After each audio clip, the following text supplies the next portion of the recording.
Hi, welcome to SCW, the wrestling channel here on YouTube.com. Thank you for choosing the channel and choosing the video. Please subscribe right now. Leave the comments in the comment section. Let's talk wrestling. Like and share the video. Hit the bell on top as well. Giving you a quick Raw preview, and as well as that, going to give a quick taste back on WWE Payback as well. Now, first and foremost, expected for tonight's show, the fallout of what happened with Braun Strowman, of course, defeating Roman Reigns last night. Roman Reigns not 100%, also being attacked as well to the point where he looked he was bleeding internally. Roman Reigns, of course, medics were trying to almost really help him out of the arena, but he refused the help and left on his own accord.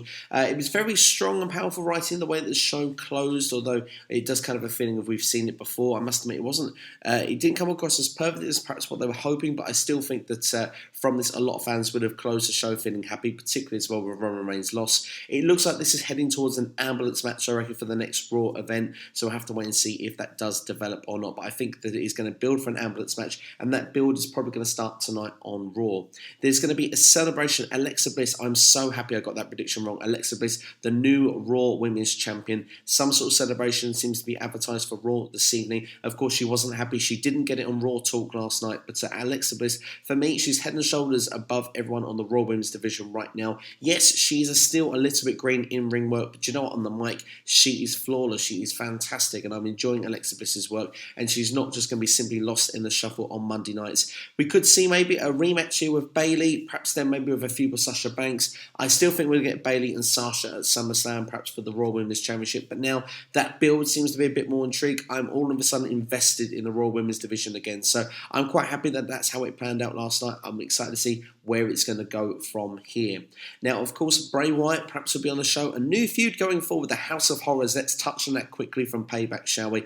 Now, let's be honest, really. It was exactly kind of how I thought it was going to be. It was Boiler Room Brawl meets Final Deletion put together. The music and the camera work was excellent, was flawless. I loved the build, the way that Randy came to the this haunted house, if you will. Now, let's ignore the fact that this was nighttime, pre-recorded. San Jose had daylight when the show finished, so that it didn't really add continuity. Forget the limo as well. Just the idea of Randy Orton coming to this house and couldn't really see Orton, the eerie feeling. That work at the beginning was brilliant. When we got into the house itself and the attacking, it was good. Don't get me wrong, it had its strong moments, but for me, really personally, what I would say was that they could have done a bit more creativity. You know, they could have been a bit more from the creative on this. I weren't really feeling the sort of baby dolls hanging from the ceiling, as well as the red light that Bray Wyatt sort of portrayed as he was leaving the house. For me, that didn't really add up. I think it would have been kind of cool if the house had been maybe set on fire with Randy Orton maybe inside, and we kind of thought, God, what's happened here?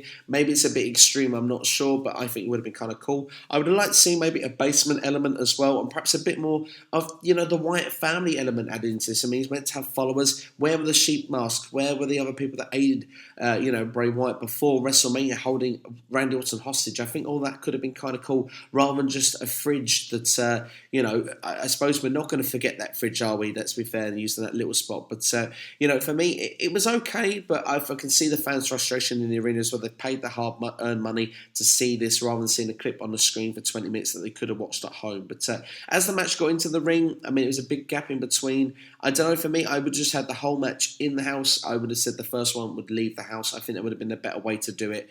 But, on the whole, it was something different. But, I mean, what is Bray Wyatt going to do now is on Raw, maybe this evening. Will it be maybe a feud with Dean Ambrose, maybe? The rumour was before it was going to be Finn Balor, but it seems that Finn Balor's moved on now to The Miz with Miz TV last night. That is expected to take place with something with that on Raw this evening. I would like to see, personally, that feud start and Dean Ambrose and Miz have a match and that conclude, because we've not really seen something conclusive with that. Would have been nice to have seen that actually on Raw this evening, and maybe then we could see Ambrose and Wyatt moving forward. That could be interesting, because it's been a few years since them two have had a rivalry within WWE.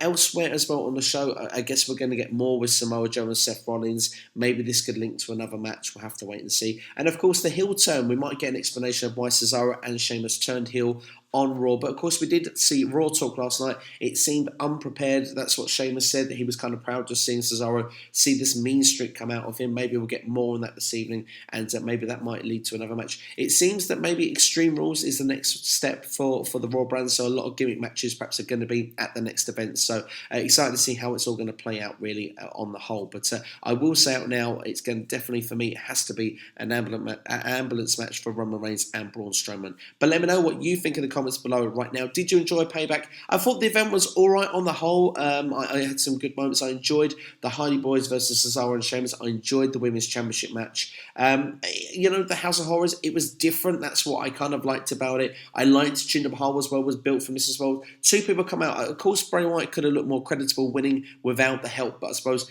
Bray gets the win, goes over. Jinder Mahal looks stronger going to his title match when he goes to challenge and trying to win the belt from Randy Orton. So technically, in a way, the booking, it could have been worse. That's what I'm going to try and say from this. But on the whole, the event was okay. It wasn't going to be the show of the year, but definitely, if you have a chance to watch it and spare a couple of hours, I definitely would recommend doing so. And it was nice as well. The show was less than 3 hours long. It was less time than Raw, and it didn't feel too long either. But that's everything for me anyway. Let me know your feelings in the comments below. This is SCW, the wrestling channel here on YouTube.com. Thank you for watching, and I'll see you next time.